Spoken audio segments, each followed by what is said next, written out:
I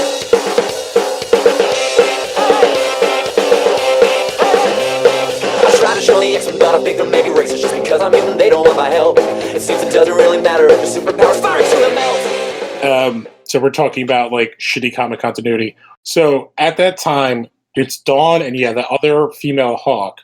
So and by the way, to put this into perspective, we're talking about Brightest Day, this giant fart of a DC event that basically I means just read it for nothing. the first time, and I gotta be honest, I fucking hate it.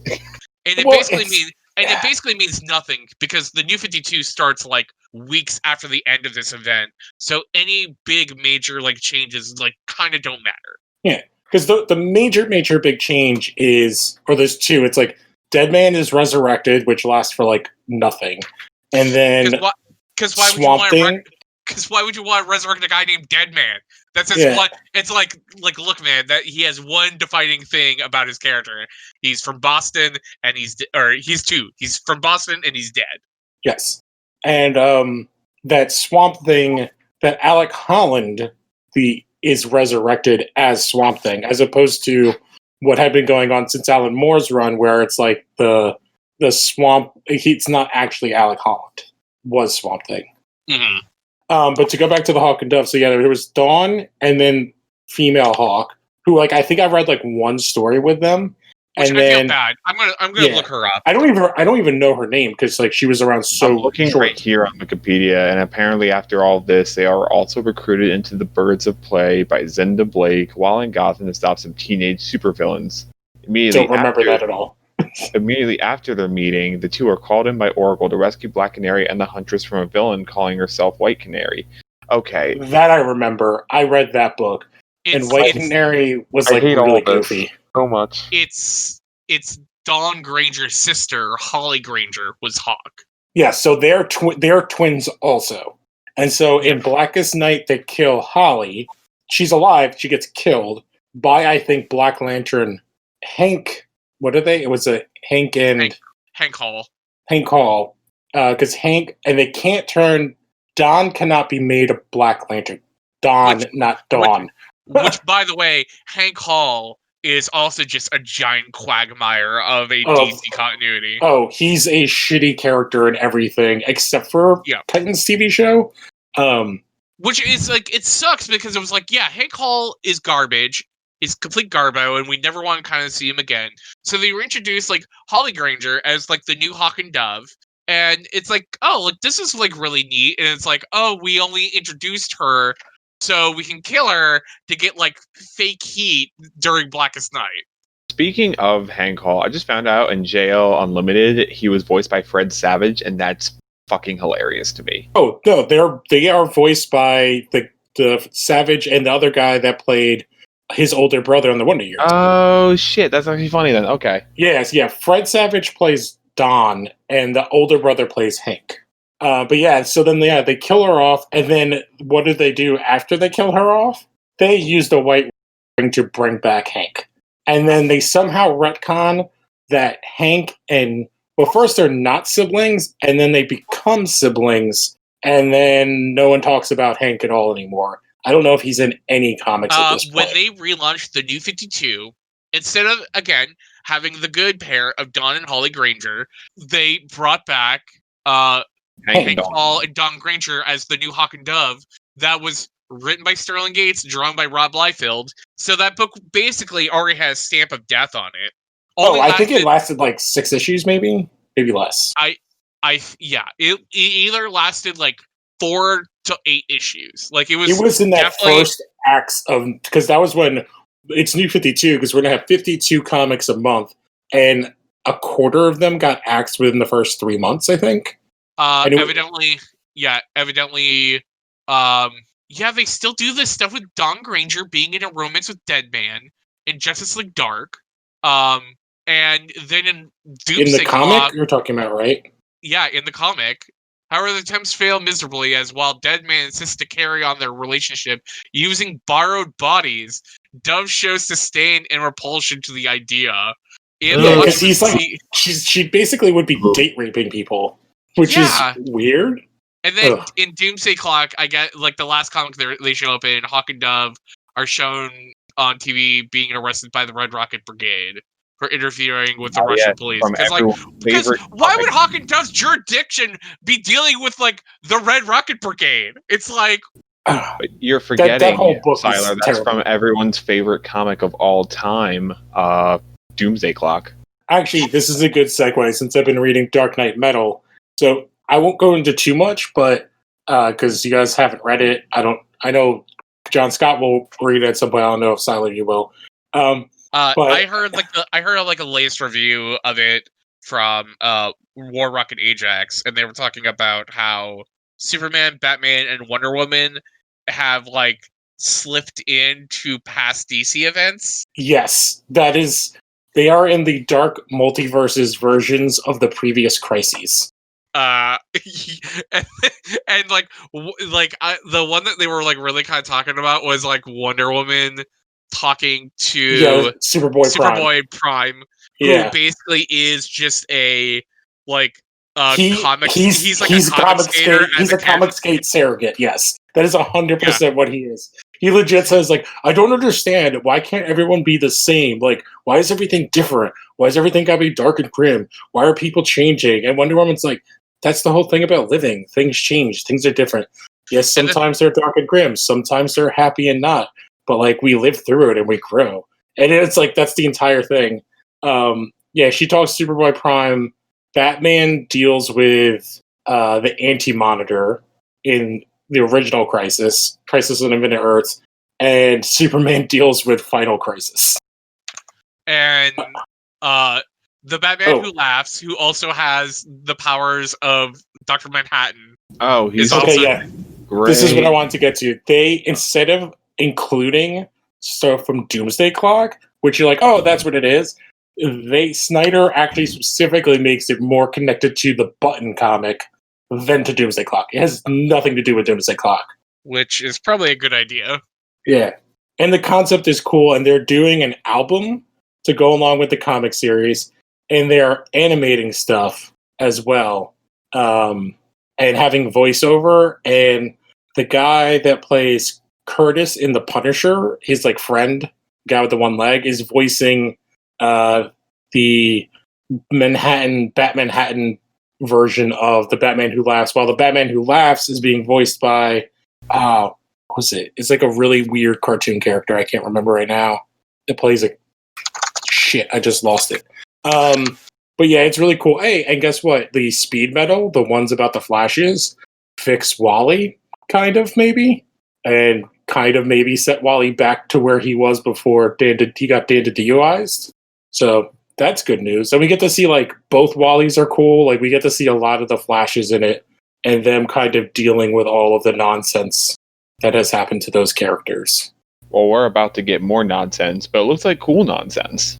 Yeah. Oh, and the other book is like they do there's two other books that tie in, and one deals with like Earth 3 during all of this stuff with Dark Knight's Metal, which is really cool. And then the other one is like the origins of all these Batman we're seeing in the book. So like the dinosaur Batman, I think it's like Batmanosaurus, and then like Batmobeast, which is the monster truck that's Batman. And no, it's I'll just say it's like Batman, but Batman is Skynet. It's like if Bruce went Skynet. It's like him linked up with Brother Eye. Yes, basically, yeah. I want to get this death metal. Like, do they have this as like a vinyl? It's not coming out till next year. It's like January. But there's two singles out. There's two singles out on their website. Okay. There's Marilyn Manson and Rise Against. Man, I feel like if you were going to do like something like this, I kind of wish that you would pull artists, like musicians that have kind of been relevant recently, but oh well. Well, it's called metal, so you maybe would want to get more metal, which Manson fits into it. Like he does this, his thing is more, I think it's kind of like the Batman Who Laughs is his song, which I think fits. But I think But like Marilyn Manson's not metal. I'd argue he is. I would argue he is. Metal's like a very I would argue that I would broad definitely say genre. that. I mean, it's like in the same genre, like industrial, like rock, like Nine Inch Nails. Like, I would say Nine Inch Nails is further removed from like rock, because like metal to me is really like hard rock with solos. metal to me is like it's like Guys Hatebreed. with the really You know, it's deep like voices yelling. Oh, yeah. I don't think of Hatebreed, but I think of metal. I think of like more classic metal stuff. But Well, like, I don't know, Bullet for My Valentine would count as metal, but like Slayer's metal, Pantera's metal, Judas Megadeth. Priest is metal. Megadeth, Metallica. Megadeth, Metallica, yeah. Most of that's more classic. Slayer's like where you get into like kind of the beginnings of subgenres where they're like the beginning stages of like death metal with like the way their vocals are. Yeah, I don't know. Like I get what you mean. Like it's not, if I was making this album, those aren't the two bands I would go to. I think like there's like a lot of really cool like up and coming metal that you or metal bands that have been kind of like around for a while that you could add onto a soundtrack like that. And like I don't know, like I feel like it's like you're already able to sell it because it's like it's a vinyl of a DC thing. It's like you're gonna get DC fans to already buy it. It's like I think you could just kind of like also just load it with music that's like more in tune with like the feel of the comic, like a King Gizzard and the Lizard Wizard, than like a Marilyn Manson. That like I don't know, like from what I've heard and stuff like that about like metal, like doesn't really like fit like the mold of like I feel like the feel of a Marilyn Manson. I think this song fits the mold of the comic because like his song is actually out, but like I get what you mean.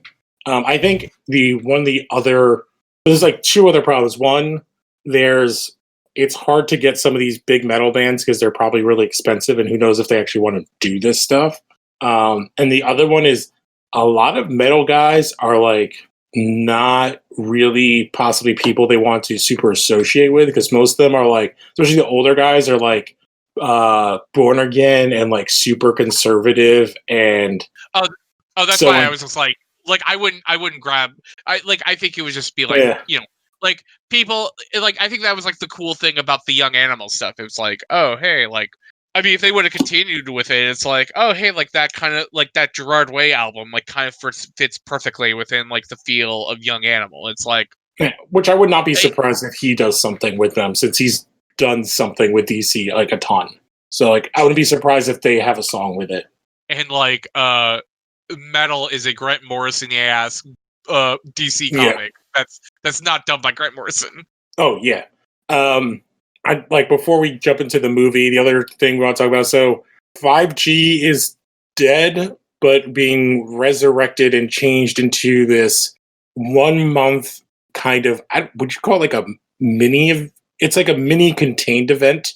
You're like, oh, we already paid all these people to do all this stuff, we'll just throw this out there kind of a thing. It reminds me a lot of Convergence, but it seems way more interesting than Convergence. Oh yeah, it's definitely like, well, we already paid people to do this stuff. Let's throw this out there and maybe something will stick. And this is kind of, and I think they've kind of played with some of this in the Deceased book, as most of the original characters are all dead. So this is a lot of like legacy characters grown up.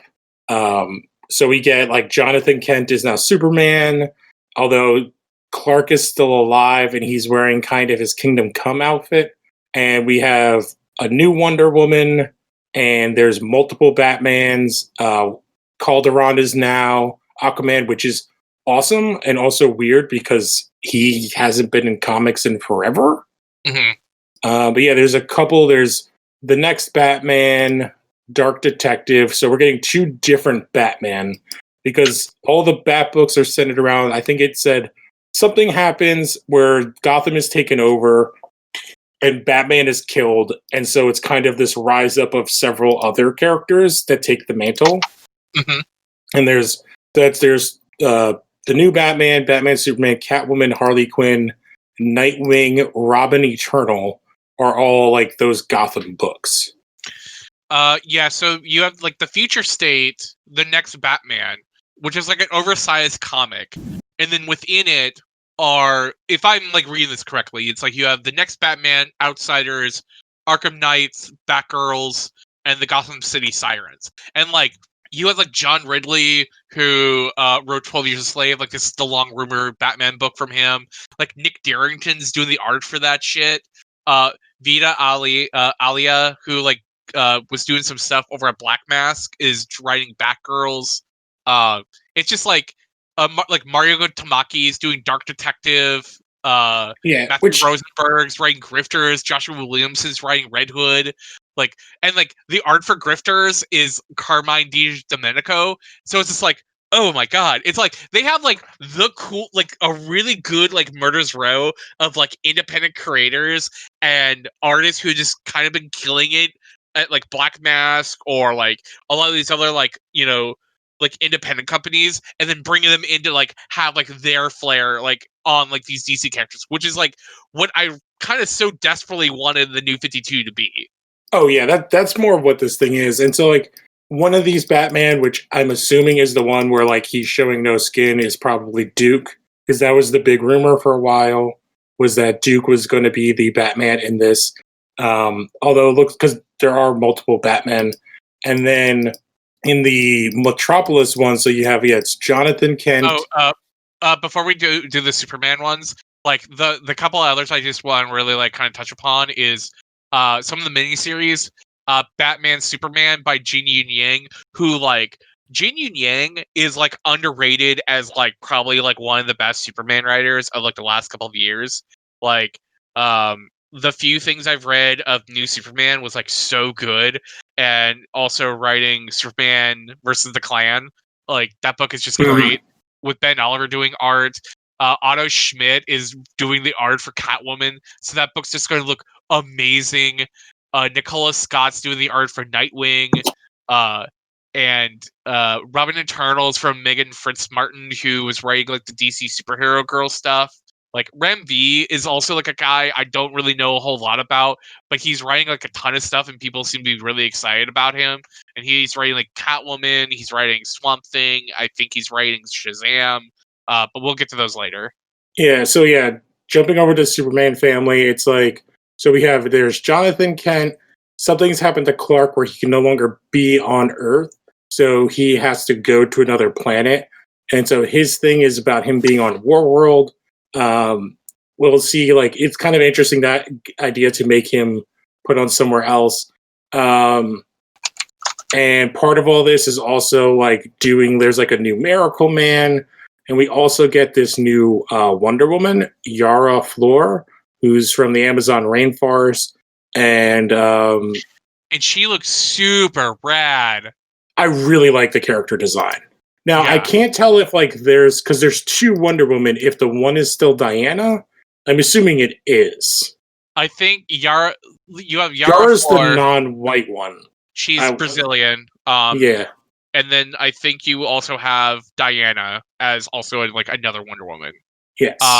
And like, so yeah, some of the books that they have for like this list of like, and I think it's also like a little shitty that like the new Wonder Woman book.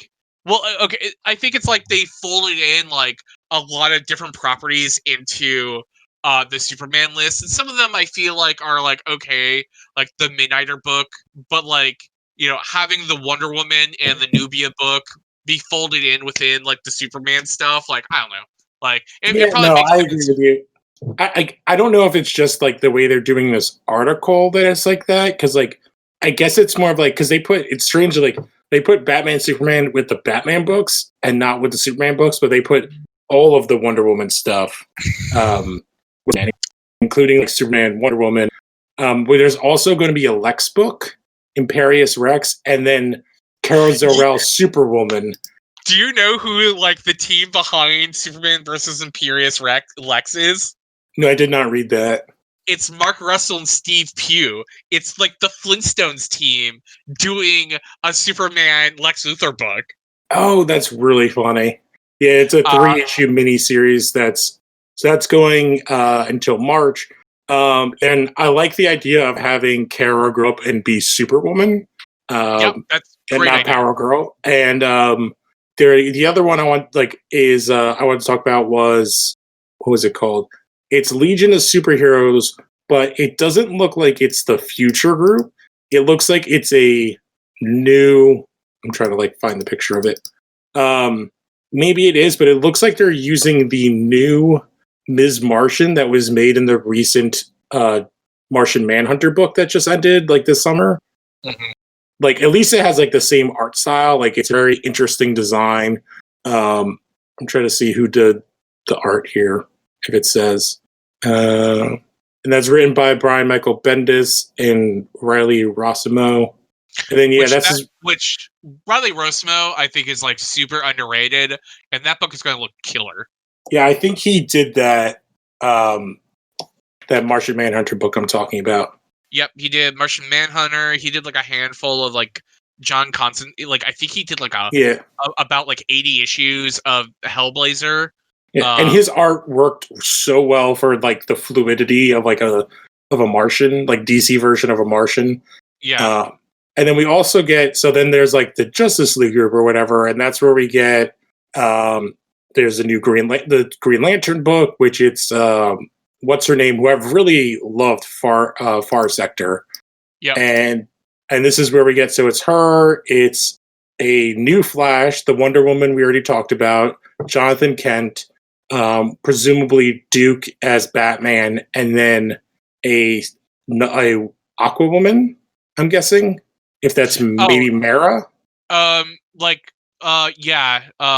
But also to basically stamp on the last bit of Superman stuff.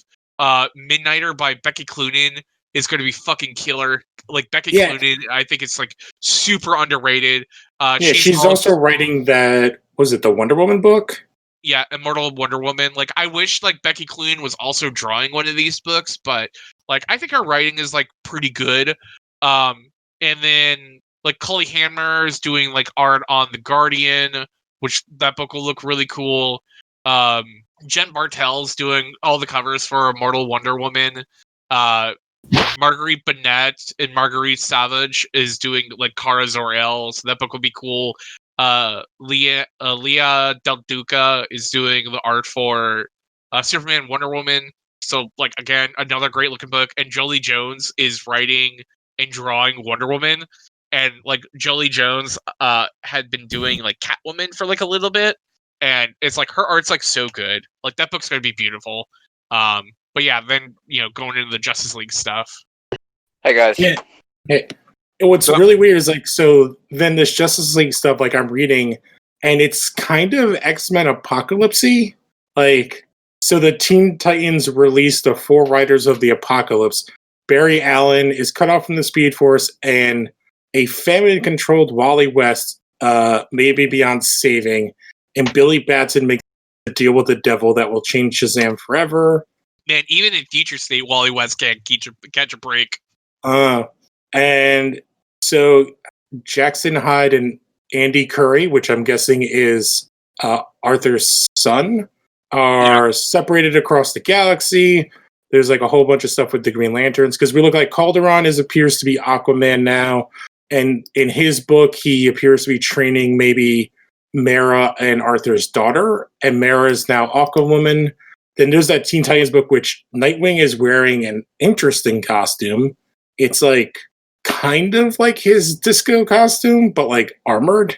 And you have there's one that's Red X from the Teen Titans cartoon.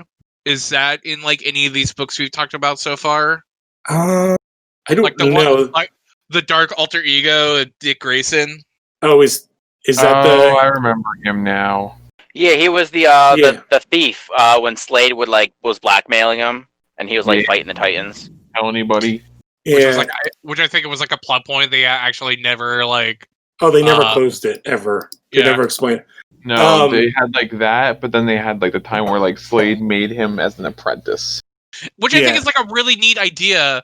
That because I think for the longest time I might have brought this up here, but it's I feel a lot of DC Comics hates that the Teen Titans cartoon got so popular, all versions of the Teen Titans cartoon, because it's you read their comics and it's like they never try incorporating like anything from those cartoons, and they never try like getting those fans of those cartoons to like pick up Teen Titans comics, because I think they're historically like mostly bad, or like they'll introduce a character like Artemis into the New 52 who's like very beloved immediately killed.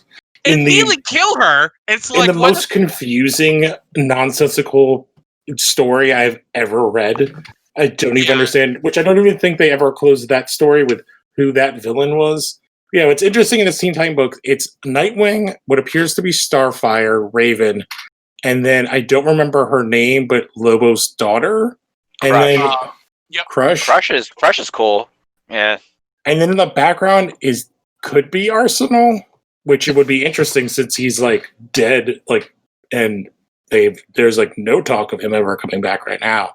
So yeah, this will be an interesting thing when this happens, and maybe there's some good that'll come out of this like 5G thing that kind of got killed. And then and then the things like I kind of want to talk about some of these is like Joshua Williamson doing Justice League is kind of a cool idea, with Ram B doing Justice League Dark. And like I think it's like maybe it's like about time for Joshua Williamson to kind of get a call up. He's been doing Flash for so long, and I know like that run has like a lot of like highs and lows, but it's like give him a try. Like this is like the kind of thing I want. It's like you have someone who is like on a certain rung of books for like a while, kind of proves himself. Bring them up to kind of do something new. Well, that's what's happened, but only with Batman and a little bit with like Wonder Woman, and like only with Wonder Woman and Batgirl when it was like Gail Simone. But I don't know if that like blew her up even bigger, or how big of a name she was when she was writing those. Gail? Yeah. I mean, when she was writing what book again? Like Batgirl, that was like a long time ago now. I mean, like New 52, when she was writing New 52, Batgirl, like she'd already been like pretty broken. Big. Like she had a run on Wonder Woman, she had a run on Superman, she had a run on Secret Six that was like very beloved, including myself. Yeah. So it's really only Batman so far, because it seems like, well, we had Snyder, and then we had King, and then Tynion seems to be doing really well, and his Dark Knight's Metal book is the one that's fucking awesome. That's like the Earth 3 during it all, with the Owlman and stuff, and Ultraman, and it is very much a, hey, I'm gonna take the ever-loving like shit out of like all the piss out of this like entire concept. It's very, very fun.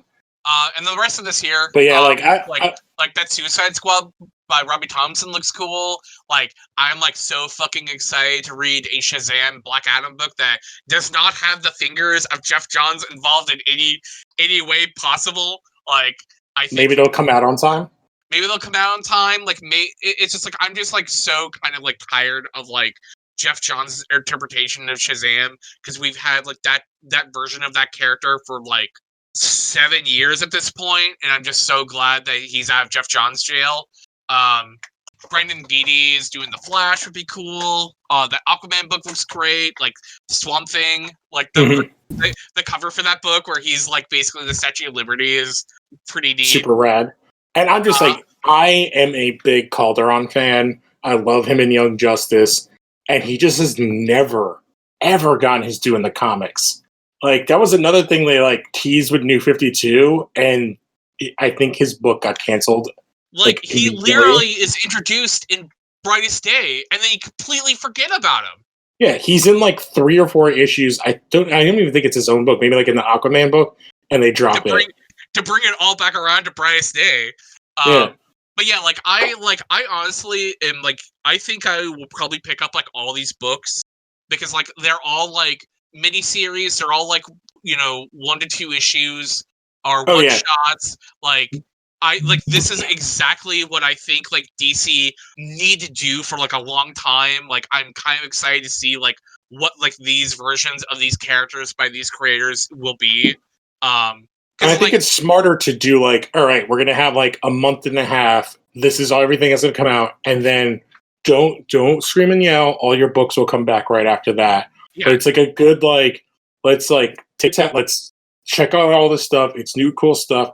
Let's see what sticks. We'll see what doesn't. If anything sticks, it'll keep going probably, and what doesn't, doesn't.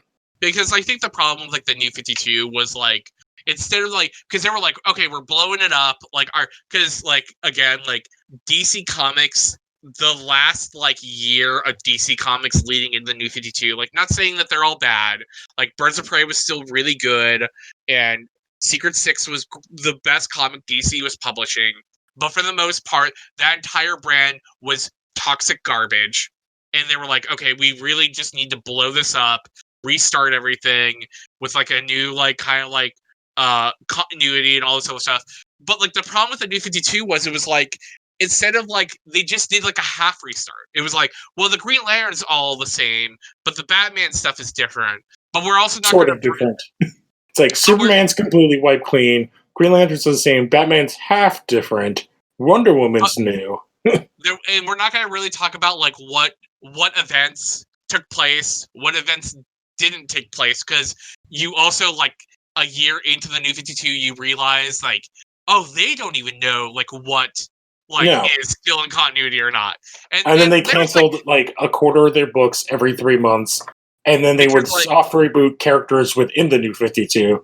Because Green Arrow got a soft reboot because his book sucked, and then they did a reboot, and then it's awesome. I think it's like Lemire's run. Yep. Well, no, they didn't cancel Green Arrow. They just like basically... No, they just soft rebooted it. They're just like, that shit was garbage. We're going to ignore it. And that's not to say like everything in the New 52 was bad, because like I think all the dark books are like were the best parts. Again, like, Justice League that's Dark, Jeff Lemire. and Animal Demon Man Knight, and Swamp Thing. Animal Man, Swamp Thing, and I, Vampire were like the best books at DC. Oh, and I love that I, Vampire book. I was pissed when it got canceled. And like, you know, and that's kind of like the problem when you launch 52 books all at once. It's like, yeah, of course, like Puck and Dove and Static Shock got canceled because it was like you didn't give them Static got canceled after the second issue came out. Which like Static Shock should not have been on like the chopping board right out the gate. Like that's a book that should have gotten at least like 15 issues before they canceled it. The guy who wrote it is the guy that did like the Fat Man and Batman with Kevin Smith. He talked about like he had written like a whole up, and there was like the second issue came out, and they're like, "Oh, you got canceled." He's like, "We haven't even had we haven't even had their book come out. We've had 2 issues. How do you even know the sales yet?" Yeah, I was at a convention like talking to Dave Walker about Power Man Iron Fist because I think that's like this like Power Man Iron Fist. I think there's like a time and period of Marvel books around that time of like, and I brought this up before, around Civil War II that I think are like really fucking rad that no one read because Civil War II is so bad and people were just basically like not reading anything Marvel that I think are just going to be like 10 years from now are going to be like, oh man, like what a classic run this was, you know, that we just didn't read at the time. And I was just like, man, like Power Man Iron Fist is like so good, like. And he's like, and it was like one of those things where he's like, yeah, like it's like already canceled, you know. And I'm like, but they just like announced like a new arc. He's like, yeah, but it's already canceled. Like it's like if by issue 2, or like by the time issue 1 comes out, they already know if a book's going to get canceled or not, which is like super fucked up because it's like you can't like it's like. So much of this industry is like still like what do these comic stores end up buying as a monthly? But like a lot of these shops, like they're already specialized. Like of course they're going to get Amazing Spider-Man or the Batman book or the Superman book, but it's like they're not going to take like much of a risk on like a lot of like these new heroes or these new ideas or these new characters, and like they don't even like wait until the trade sales. Like Iceman was a huge trade seller, but it got canceled because it did sell as a single issue. Same with like the Unstoppable Wasp. And it's like instead of just like releasing them as like original graphic novels, it's like why don't they just release them as that? But you know, it's like still it's like whatever. Like it's a whole fucking thing that I could like talk about for hours. Yep. All right. So the only other thing like I've read because we already talked about what do you call it? Death metal. Is I've been reading Ten of Swords, and I won't go into too much because I know everybody's going to read it, but holy shit, it's awesome. It's fun and funny. and kind of epic. And now there's actually like some really cool stakes. And if you're a fan of like, I don't think this is a spoiler. I apologize if it is, but like it's a like anime style tournament arc. I heard it described as Soul Calibur. It's a kind tournament of souls and sword. Yeah, I guess. I'm not a big Soul Calibur fan, so like okay. It reminded me very much of like the tournament stuff in Yu Hakusho or in Dragon Ball because it's like 1-on-1. So it's very fun. We've only met, I think, one of the Arako people, and he's fucking awesome, and I love him, and I hope he sticks around. But yeah, I think because we knew Cable had a sword, we knew which sword Wolverine was going to get, but he has a book of getting his sword, and then Magic has already had her sword, the Muramasa blade. Yes, But that book is the book where we learn about the other guy, and he's fucking awesome. And try to think. We've seen 2 more swords, and they finally explain something we've talked about, and explain in like big kind of quotes. What's up with one of the characters who we talked about? Like, why is no one talking about this aspect of him? I think he's in like the cover stuff. So it's what's his name? That's the linguist. Oh, Doug Ramsey. Yeah. Yeah, he has Warlock as a sword. Yeah, and they like go into that and like sort of be like, oh, why is like nobody know, and like it becomes this whole thing. Sort of. They haven't really explained too much, and the only other person they've done so that's like Magic, Wolverine, Doug, Cable, and there's one other person that we've seen get their sword, but we've seen another sword in one of the other books.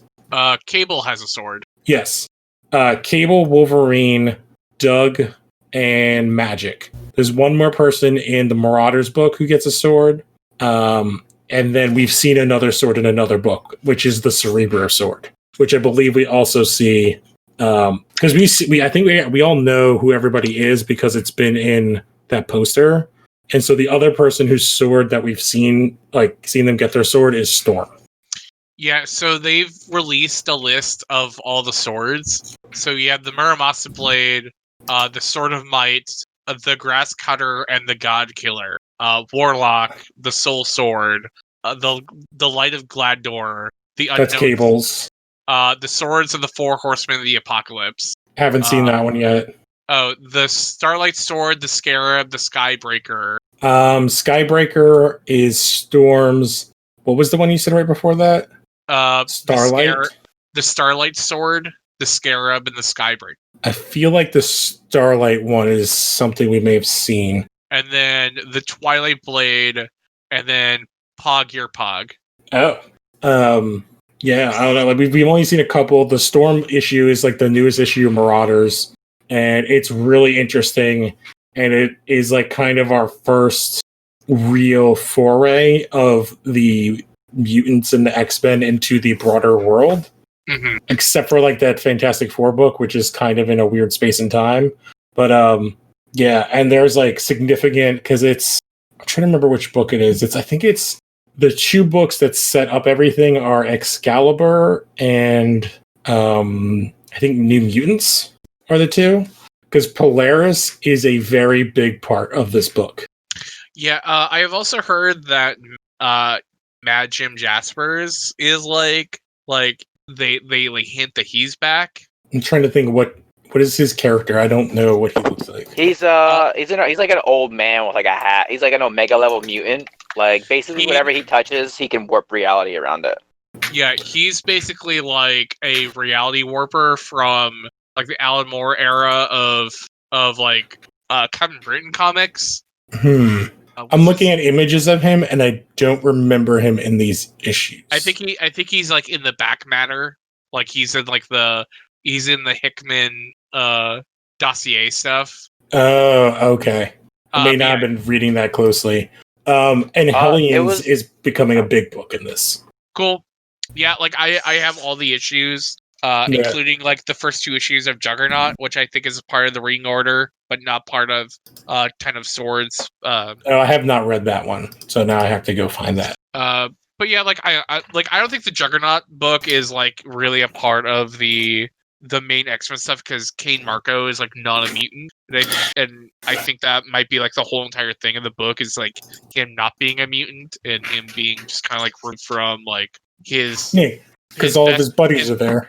His best guy friend, Black Tom Cassidy, is like over on Krakoa and he can't go see him. Yeah. But it's been pretty cool, and without going into too much detail, like I like what they've done, and it's fucking crazy, which the entire book has been. And I like what they've done with like actually creating stakes for this book, which I think is in the New Mutants book, is where that's addressed, and it's pretty interesting. But what else have you guys been reading? I've been reading. Well, we talked about Brightest Day earlier because that sucked a lot.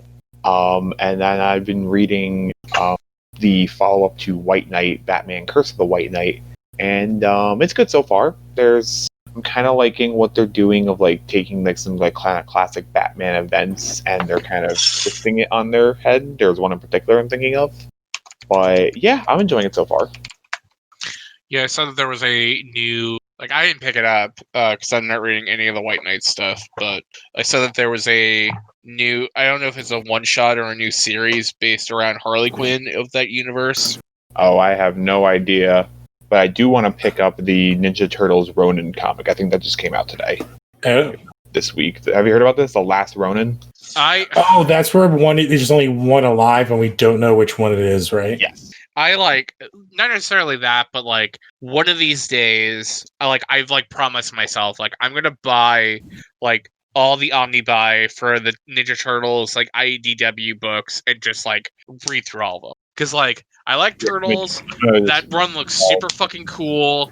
I really like the stuff that's currently going on, but I feel like I need to like read like all the past stuff to get caught up. Yeah, I'm definitely going to take a look at those and borrow them one time. So yeah, like also going to our conversation offline, like I just need to use the library system more properly instead of just like buying everything I want to read. Yeah, I did it through the Martian Manhunter book we were talking about. Like that's how I finished reading it because my comic book shop closed when like the last 2 issues came out. So I was like, I'll just borrow it. I don't know if they're dead, but like probably not coming back. They have not updated anything on their website since March, so. I can talk about 2 books I read this week. I read a book, volume 1 of a new manga title that came out this week from 7 Seas called Cutie and the Beast, and it's a romantic comedy about a girl who is super into pro wrestling and she's like in love with like her and she's like in love with like her favorite wrestler and they like talk to each other online and she ends up meeting him at a fan meet because like the idea of like Japanese wrestling and how you meet wrestlers and stuff is like very different from American wrestling in a lot of ways. And like a lot of women are actually like super into wrestling in Japan, like in a way that I think like American wrestling has like never really ever tried capitalizing on. It's almost like they do the opposite. Yeah. Yeah, and so like so like they end up starting to like kind of text each other and they meet and it's kind of like a meet cute kind of thing and he ends up kissing her on like the cheek and she like kind of like wants to start this relationship, but she's 18 and he's like in his like late 20s, which is like a whole entire kind of plot point within the book because he like doesn't know how old she is at the point and he ends up finding out and she like tells him that she's 18 and he's like and he gets like kind of scared and goes talk to his like tag mate and his tag mate's like yikes dude, you should probably not mess with that shit. And like a bunch of happenstances end up kind of happening. Huh? How old is he? He's like in his late 20s. Oh, and she's like a senior in high school. so it's Scott Pilgrim, but it's Yeah, kind of. But it's like, you could tell like there's like he's like not trying to be creepy, and he's not trying to like be predatory. And this girl is just like, like, hey, like I'm into you, blah blah blah. Like I think we can like try and make this work. And he's, and basically like the last like chapter is like, okay, like let's try and like see if we can kind of like make it work. And I understand that there's like, a certain group of people who automatically are going to be turned off from a story like this, but I at least appreciate that that up as a plot point of like their age difference. And it's also written by a female like writer and artist, so it's like at least it's like done from like that point of view, because I like if this was from like a male point of view, it would be like a little bit, it would be told a little bit differently. But the first volume is really cute. If you're fans of New Japan Pro Wrestling, I have been told from a coworker that the main character of this book is heavily like a lot of his design is heavily like based off of Hiroki Goto, who is one of the higher ups within New Japan Pro Wrestling right now. So that was Cool. I thought this book was fun. The other book I read was original graphic novel called Dracula Motherfucker from Oh, I've heard about this. Yeah. It's from Alex DeCampi, who's written like No Mercy, Archie versus Predator, a few other books, a lot of horror stuff. And Erica Henderson is the artist who did a big bulk of Squirrel Girl for Marvel. She did Assassination, which was a book I super loved, and it's like basically it's like a book set in like the like 1970s LA about like a photographer for a paper who ends up like going to like a murder scene and seeing like the body of a famous starlet, and like takes pictures of her for like the paper, and she ends up like being alive, and she ends up being like a bride of Dracula, and the brides of Dracula are like a huge part of the book. And them trying to take out Dracula, and Dracula's also like a character in the book, but he's also like he's basically just like a shape. Like he never has like a body. He's just like blackness with eyes and fangs, and he looks super and it's like you never really kind of see Dracula media portray him like really as like a shapeless monster. Like they always like kind of like want to draw him as like a handsome man, and you also like never really see the brides of Dracula be anything outside of being like victims or basically just murder bait. So it was like kind of neat to see them like portrayed in that kind of way. But like yeah, like this is a single story. I think it's like $15. If you want like a really good horror book for the season, Dracula Motherfucker is like a pretty cool book to pick up. Cool. And those are like the books I read. Awesome. The only other thing I want to say is like I've been reading a bunch more of like webtoons, and I read like Hardcore Leveling Warrior, and one I really like is Omniscient Reader. I don't know. I really like them. I'm trying to find more that are not as I guess like more light ones, because I'm just kind of in the mood for light stuff. Is there anything else, Ryan? Have you been reading anything that you want to talk about? You say you weren't in the mood for light stuff? No, I have been in the mood for light stuff. Oh, okay. Not really. I haven't been reading anything. I've been too busy with work and just some art stuff that I've been working on for my fiance's shop. I have been watching some like obscure movies lately. Like today, the new Tremors movie came out. There was a new Tremors movie? Yeah, with John. Wow. Yeah, I think this was the final one, because I don't want to spoil anything. All the Tremors died. Yeah, Burt Gummer died. Spoiler alert. Oh shit! He's been like a constant throughout all of them. Yeah, I didn't even know that actor was still alive, honestly. He's 70. Yeah, I'm pretty sure that's why they killed him off, because Tremor Shrieker Island. It's on Netflix. Yeah. All right, I'm probably gonna watch that tomorrow. Netflix has this. So is this like the 8th Tremors movie? 7? I think so, because the previous one was with Jamie Kennedy, and they go to like the Antarctic. Oh, It's- Jamie wait, what? Kennedy, That's fucking one. yikes. Oh yeah, remember Jamie there being- Kennedy becomes the wasn't there a son. West- He's the Was son there of a Burt Gummer. Western? Oh yeah, Wasn't that's like a prequel. That's like it takes place in like the same setting as the first movie, but like 100 years before in like the Midwest. Okay, But, I remember there's one where they start to fly. I think that's the third one. That's the It- third one, and they go And by only Ass Bert is in Blaster. that. Oh my Yeah. oh my god. They kept that was absolutely the last Tremors movie I watched was when they introduced the ones that they called ass blasters, and I was like, fuck off, like never again. And I'm reading this bloody disgusting article about this new movie, and like within like the description of the movie, they kept the name ass blasters. Like Yeah. 15 years later, it's like, come on, you guys. I'm still mad that we're not getting that sci-fi pilot. Does Burt Gummer die in the first like 5 minutes of that movie? No, he dies at the end when he's like it's like a guy Godzilla sized like graboid, and he like Oh my- dies killing it. Does he like Yeah. kamikaze like Independence Day? Like, Oh Randy Quaid no, style? he's like running towards like the cliff, and he like jumps off the cliff with the giant graboid, and like they blow up at the bottom of the mountain. I forgot. So, did they write off Reba McEntire's character by basically saying she got divorced from him? Yes, that's in the Yeah, she gets second- divorced. She gets divorced, and she like goes away. Yeah, she's only in the first one. Yeah. Yeah, when he shows up in the second, they're like, how's it going with like what's her name? And it's like, we've been like separated for like 3 years now or something. And there's like something really funny about like Reba McEntire will do The Fox and the Hound 2, but she will not do Tremors 2.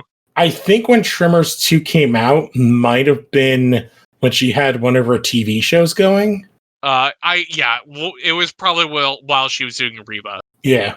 You know what? I like to think that Tremors 7 ends with Burt Gummer, like dying Captain Jack style from Dead Man's Chest, and then they're all sad sitting around a table, and then Kevin Bacon. That's literally what happens. That's what happens. Like after he dies, they all just gather around and like pick up his baseball hat and just like stand around the cliffside of this mountain. No, I know, but I'm hoping that like it's gonna end like the way Dead Man's Chest ended, where like then like Kevin Bacon's gonna come down or something and be like, Yeah. But, Speaking of like, this is- you just this- reminded me that there's like, I think there's 5 pirate movies. I've only seen 3.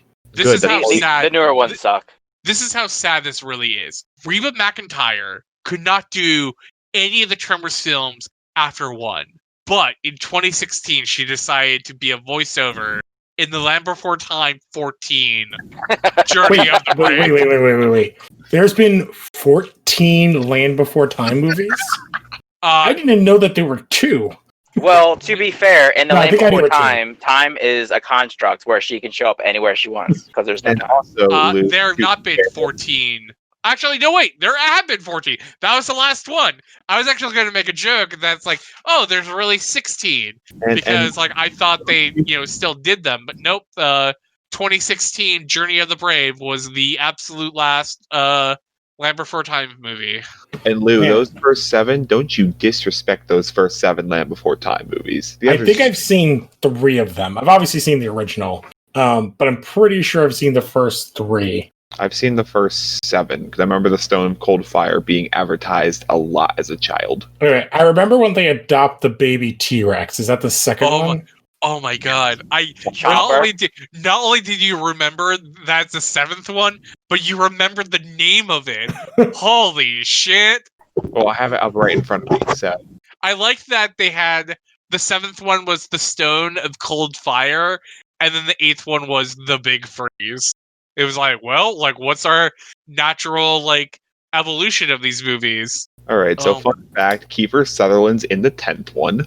I'm looking this whole cat. Why? This is like 24 period, so he wasn't like. Wow, this is like so weird. So the first movie to the second one is a 6-year jump.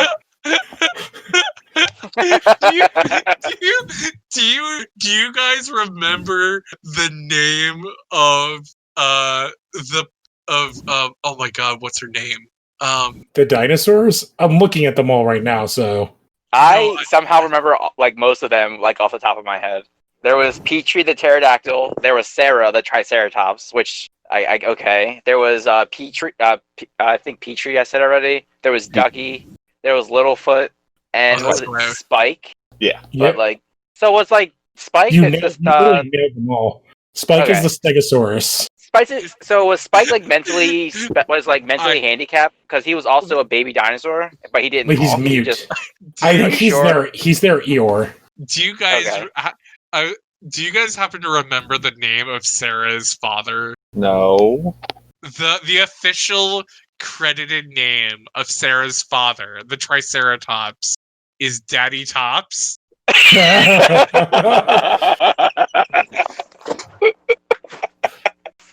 Oh man, You I was know, not expecting that. I did not. So to go with the lore of Land Before Time, I gotta be honest with you. That's so good. In the Land Before Time 11, Invasion of the Tiny Sauruses, Jesus Tria Christ. refers to him by the pet name of Topsy. You know, the elephant that Thomas Edison electrocuted. Much to the annoyance of Sarah, he is portrayed as belligerent, domineering, sometimes hostile, stubborn, like his daughter. Also, a huge fucking racist. Like, that's the one thing I remember throughout the entire series. He's just like, oh, like, the long necks don't get along with Triceratopses and blah, blah, blah. And it's like, he's just like a big racist throughout the entire series, and that's his defining character trait. But yeah, Daddy Tops. There you go. Back, like, to who's been in these movies. He's only credited as Daddy Tops in the first film, otherwise called Mr. Three Horn. So I'm going back at, like, who's been in these movies. Cuba Gooding Jr. and Sandra Oh have been in these movies. Jesus Christ, these are like, I'm looking like, I'm up to 13 and that's 2007. I was like, oh, did these die when like Ice Age became a thing? And no. Nope, man. I think they were just like really. There's like a Jenny Nicholson like video on because she watched all the Land Before Times and ranked them from best to worst. Is one more. And actually, no. Like, I think if I remember right, it was like one of the later ones was the best one. And then if anyone who's a fan of the Sarah Connor Chronicles, the guy who played John Connor in that show for years was Littlefoot.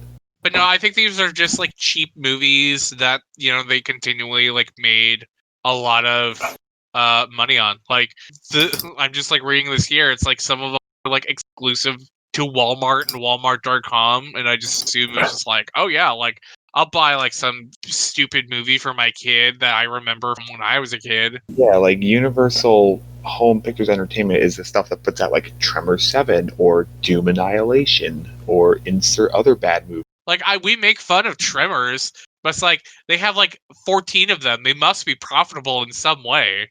Well, I feel like they're like, I feel like Tremors is like, it started off as like a B, like, what would you like, monster movie, and then turned into like what Sci-Fi Channel became. Like, they're kind of like proto Sci-Fi Channel movie.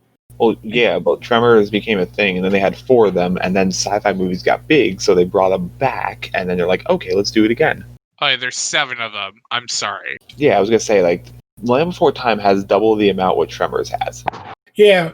And it's like, couldn't they just make like a really cool remake of Tremors at this point? Well, for sure. I did not realize till this moment that the original Land Before Time is Don Bluth. Yeah. Yeah. Well, here's the thing. It was like the movie he made after All Dogs Go to Heaven. God damn. Which I'm guessing there's like 12 of those also. Well, it's funny though he mentions that they couldn't do a reboot. Universal and Blumhouse, there was this whole thing where they were going to do a new Tremors TV show and Kevin Bacon was going to come back. There was a trailer that came out and everything. Oh, yeah. Didn't they talk about this on like Best Movies Never Made at some point? But Sci-Fi was going to be airing the show, and then Sci-Fi passed on the pilot. But like, I remember that being a really big thing because everyone was like, guys, Kevin Bacon's coming back. He hasn't been back since the first movie. So there was going to be a reboot. Was this also like around the same time like that M. Night Shyamalan Tales from the Crypt trailer went out and then nothing ever came of that? I think it was like, it was like Sci-Fi, 6 or 7 years ago. Sci-Fi passed on this in 2018, so they passed on this like 2 years ago. Oh, wow. That would have been huge for them. What the fuck are they making that's not that? Like Sharknado 12?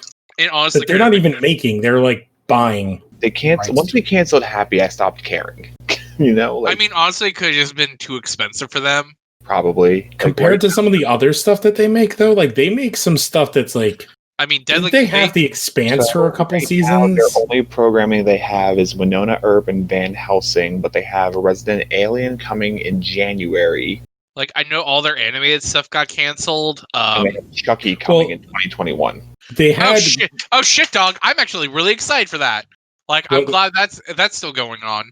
Wait, what was the one you just said? I'm sorry, I missed it. Doing a Chucky show that's in continuity, I think, with the movies, like the ones that are direct is video. specifically in the continuity of like the Curse of Chucky, like films, which is basically a continuation of the old series. Because okay, not the Bride of Chucky parts. Yep, the Bride of Chucky parts are part of like this like okay, basically like all the Chucky movies are part of one singular storyline. Except for the new one. Except for the brand new one with Mark Hamill, which is not a bad movie. No, but it is not the people were like, oh, it's the worst Child's Play movie. I'm like, look, man, it's not as boring as Child's Play 3, which I think is I think it's the worst one. Which one is 3? Is that the one where they're in military school? Is that 2? Yes, that's the military school. Oh yeah, fuck that. But yeah, so this is the Child's Play 2 is fucking rad. Where like the final bit of that movie is that's like where they fight in the toy factory. Yeah. The Terminator ending. Literally, yeah, it is the ending from T2. This is going to be the one that's got the original creator coming back. Brad Dourif is voicing Chucky again, so that's currently Sci-Fi. Yeah, well, like, what's Brad Dourif doing? It's not like those blue smokeless cigarettes are paying him anymore. Well, like, Brad Dourif is back. Like, also, Andy, who's like the original actor from like the old films, is back. Brad Dourif's daughter is like, she's been like kind of like the main character of the last couple of like films. They brought back Jennifer Tilly. Good. So it's like Child's Play actually might be like my favorite horror franchise. Like probably like next to Nightmare on Elm Street. Like I think I think on like Elm Street, I think Child's Play has like the most good movies in its franchise line than like any other like horror. Are you telling me that Jason fighting a psychic child is not good? That's the best one. Okay. Here's the thing. I haven't seen all the Friday the 13th. Were you telling me Jason in Space isn't amazing? And that's a good one too. But like, but Jason in Manhattan, other than the title of that movie, is a bad movie. Hey, that kid was boxing with Jason, and that should have gotten more credit than it did. There's like 2 moments of that movie you'll always remember: the boxing scene, and then Jason walking, and then, Jason like walking down the street and he kicks the boombox. I think you're forgetting another franchise that has like 12 movies. Then that also went to space. I think twice. Leprechaun? Dracula? Yes. Oh, I thought you were talking about Dracula. No. There's he like also went one, to space. But there's like one good Leprechaun movie. And like it's in the hood. That's why. Yeah. and then for Halloween, there's probably like 3 of them that are good. Well, Halloween's like a whole mess of a thing because it's like it's been rebooted 3 or 4 times at this point. I will say about like Michael Myers, the story may have been bad, but like the way they depicted Michael Myers in the Rob Zombie movie was excellent. Like a giant, just this giant behemoth just throwing cars. Like that makes more sense than just an old dude. I only saw the first Rob Zombie one. Okay, because they made him like gigantic. It was basically like the Big Show in like a Michael Myers costume, just like roaming around. I have not seen the new one either. Oh, the new one was actually not bad. Like I like the new one. And then there's like I don't think we've talked about the one that's literally getting a remake right now that they scrapped the entire filming of. Oh, which one? Texas Chainsaw. Texas Chainsaw. Oh yeah, I forgot about that. They're literally filming another reboot right now. Or no, it's a sequel to the original. Let me explain this. And there's only 2 good ones. It's the first one and the second one.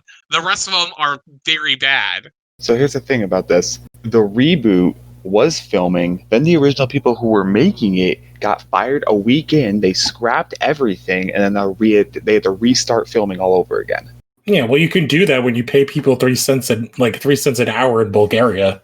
Well, it's just like, what was so bad about like that version of like And it's Texas not a Chainsaw reboot. It's Massacre a that they were like, we have to scrap all of this. It's like, did you guys like, was this like actually worse than like the last three that just everyone also forgot about?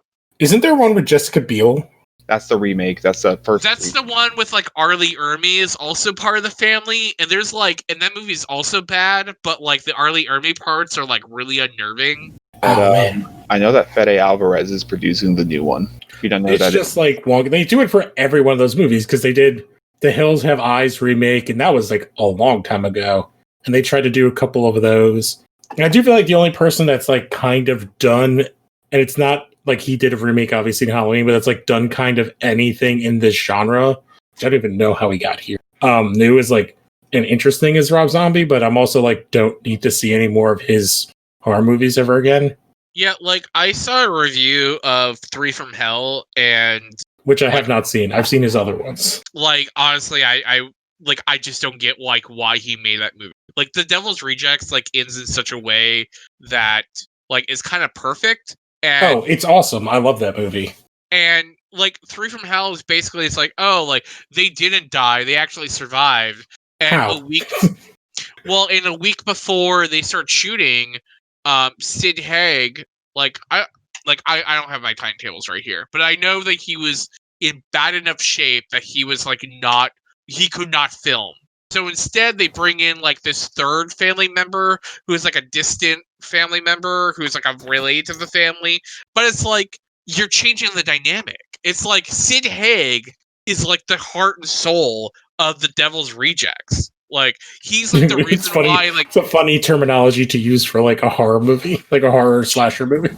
sure, but it's like in like Bill Moseley is like really great in his role, and Sherry Moon like is very much plays the role that she needs to be, but like those two characters like do not shine in the way that they do without Sid Haig. Like Sid Haig is like he's the best part about A House of a Thousand Corpses. He's the best part about The Devil's Rejects, and it's just like you don't have like the same dynamic without him. And like Three from Hell, it very much suffers from it. Yeah, I don't know. I feel like it's like a strange thing, but like, and I know we've veered into like a whole other thing. Like, I kind of have not really gone into anything like mainstream horror in so long, like American mainstream horror in so long, and I just don't feel like they connect well. Which I think it's like an interesting thing that like it's Korea is now like the big horror country. Yeah, they've been putting out some good movies. The new Invisible Man was cool.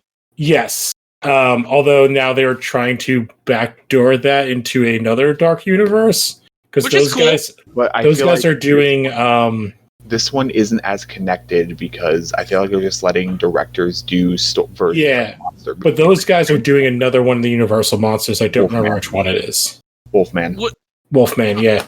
Which is like cool because it's like if you're gonna get like really like any of those kind of like people to like try and like redo and like do like those Universal monsters is oh my god, like what's the name? Sorry, like I have to look because like that person looks really cool. Yeah, well, like I think I've said it. I don't know if I said it on a show at some point. Like my thought would be to take all those characters and update what they represent. So like Lee Winnell. I'm sorry. Yeah, Lee Winnell, who was like the writer of like the first 3 original Saw movies, was the writer for Insidious, the writer for Dead Silence, directed Upgrade, which was like basically it's like, do you want like a more hardcore version of Venom?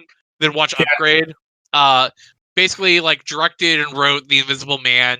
Is going to be doing The Wolf Man. And it's like, oh cool. Like if you're gonna try and reboot like the Universal monsters in a modern way, I would much rather see this than like Tom Cruise as the Mummy. Yeah, that's what I'm saying. Like if you take, and I think they did it in the new Invisible Man. Like I think the key to doing it is by not necessarily bringing those characters to modern time, but bringing what they represent to modern time.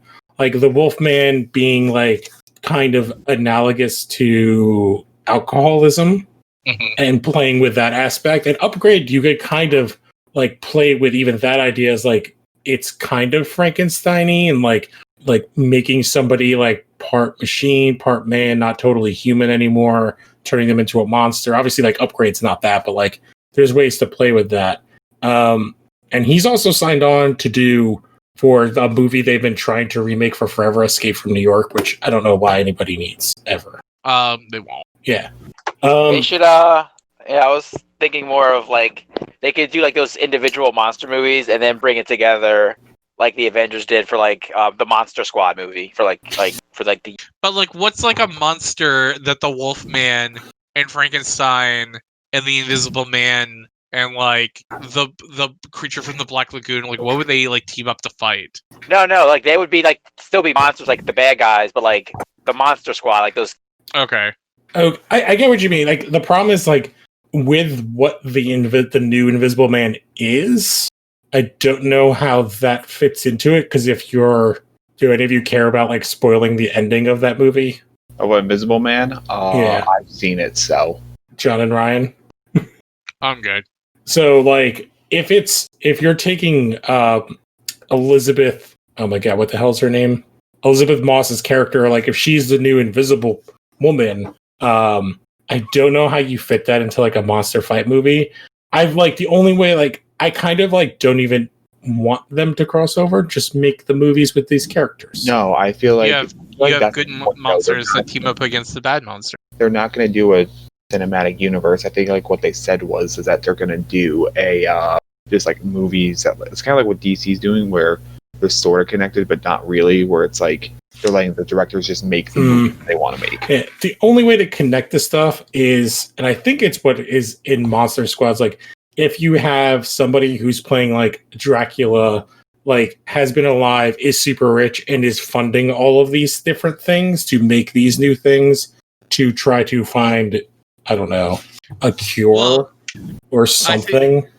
Okay, so what about this? What if like there's like someone who brings together like a group of like these like kind of like famous monsters, and like let's say like, you know, instead of like calling them like a group or whatever, like what if they were like a league of like extraordinary monsters, and then you have See, I was going to go a different way. like, what if they were not even a league? What if they just went out on patrol? Yeah. But yeah. Like you get like the Invisible Man, Mr. Hyde. Like maybe even like you could pull up some like famous literary characters like a Captain Nemo or a Tom Sawyer. Now we could leave him. Or an Alan Quartermain. Yeah. And what if Mr. Hyde gets angry at the Invisible Man and fucks him to death? You mean that's a good place? Thanks, Alan Moore. I think it's a good place to end. Sean Connery's decrepit body out of retirement. I see. I kind of love that movie. Like that is a guilty pleasure movie for me. I don't think I've seen that movie since the theaters, and I remember like very little, but I remember some things. Like Dorian Gray was in that movie, right? Yeah. And it's by the guy who plays. He's in one of the Thor movies. I don't remember which one. I think he's in the first one. And he played Kolchak in a remake that got canceled.